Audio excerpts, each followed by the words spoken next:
Thank you, Najat, and thank you, everybody. So as Najat was saying, we are entering to our final chapter, and as you have seen during these days, we have titled our chapters with a question.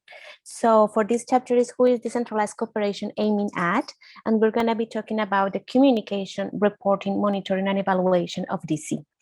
So the learning outcome of this whole chapter is to actually develop some knowledge and giving people basic information on the effective mechanisms that we have exactly to communicate, report, and also to inform DC programs for the effective localization of SDGs.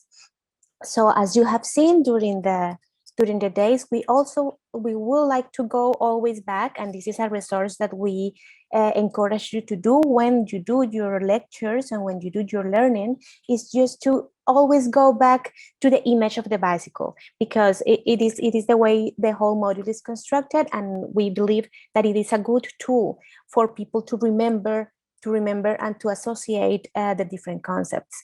So for this, and if we go back to the image of the bicycle, then we have these three elements for this specific chapter. We have the stakeholders, which are, as we were saying, the mobilizer, the energizers of the centralized cooperation. But in this part, we have a focus of the visibility of the results.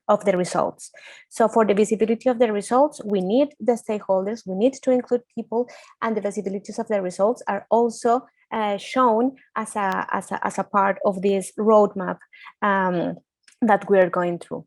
So we have the honk, which is how we communicate, how we outreach, how we disseminate.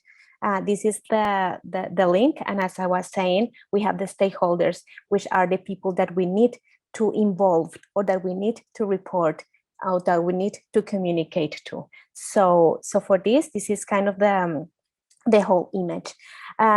Maybe if we can go to the next slide. I'm just gonna give an introduction as a first part of this chapter regarding a framework that we have come through, that is communication, reporting, monitoring, and evaluation. The question that we had before is, who is DC aimed at? So we are thinking more about that we need the centralized cooperation to have an impact, right? But so how do we want to see this impact? Do we want to see it through indicators? Do we want to see it through better capacity? How do we measure that we're having an impact? Do we measure it through better public policy, through change in the development conditions of people? So those are questions that we have to be thinking when we think in this last part of the whole logic of the centralized cooperation. But the most important part is, who are we sharing this impact with? Who are we working for or aiming at? Are we aiming with this part at donors just only? Is our communication, our reporting, our information done just for donors? Are we going with other institutions? Are we informing? Are we evaluating our own institutions? Or actually we are reporting to partners? But most importantly, we have to think if we are actually including or reporting to citizens, because they are actually the beneficiaries of all our policies. So this is something that we wanted for you to take into account. So with this reflection, and as this is the last part of our training of trainers, we bring with this framework, we bring three different things that we have been talking about before. We bring the principles of the centralized cooperation, because the whole reporting, monitoring, and evaluation and communication is about trust, is about horizontality, is about participation, is about solidarity. So we come to the concept of course, accountability, transparency, access to information. As DC professionals, we are called not just by our donors, but also, and most importantly, by our citizens, to explain, to disseminate, and to see what we're doing, and to show them that we are actually making a change and having an impact, as I said before.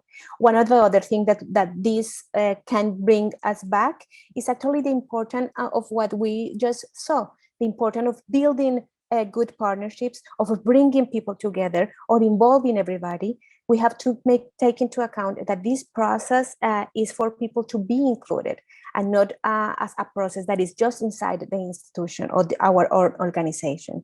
And the third part that we come back to is what we saw yesterday in the whole planning of policy and planning of project of DC, because this is a very important issue of actually dedicating a specific time when you are during the whole cycle, when you are planning, when you are deciding, but also for the whole implementation and afterwards, to dedicate a specific plan. And it included in what Sarah mentioned yesterday, the different phases of the project, to dedicate a specific part to this thought of communication, reporting, monitoring, and evaluation.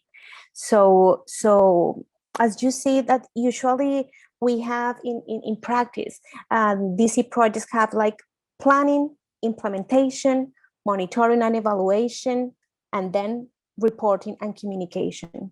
And we wanted to change this kind of structure, because as I was saying before, monitoring and evaluation needs to be starting at the design phase of your project. It doesn't have to be just at the end. You should be including that at the beginning in the design of the project.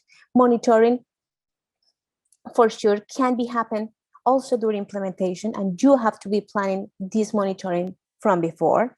And communication and reporting is not just something for the end. We want to bring this added value to believe that communication and reporting should be included in the whole process, in the whole cycle of your project. So in this insight, we know that maybe this could be overwhelming to have this kind of framework, but what we suggest is that just you adapt it to your context, you make it as easy as possible, and you also make a strong reflection on what will be measured, on how will be measured, or how will be communicated, to whom it would be communicated, and who will be reporting, evaluating, who will be. So those questions that are essential.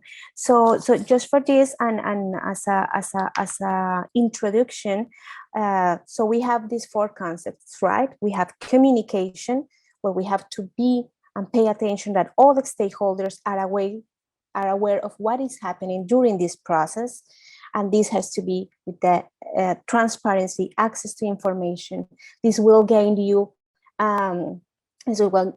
ownership and also legitimacy. And we will be seeing that with a specific lecture of Mr. Brigot. We have the reporting part, which is the process of providing the project on the information regarding the status of the project. So that is the second part. We have monitoring, which is, as I was saying, an ongoing activity, and is collecting and documenting the progress on implementation. And we have the evaluation, that it takes the part of the monitoring and actually is a way of doing periodical assessment to determine if the results are achieved and if we are actually having some impact. So with these four concepts, let's just pass and go for the other presenters to give us some insights of the importance and how we can actually manage to make this framework better for our DC projects. So thank you.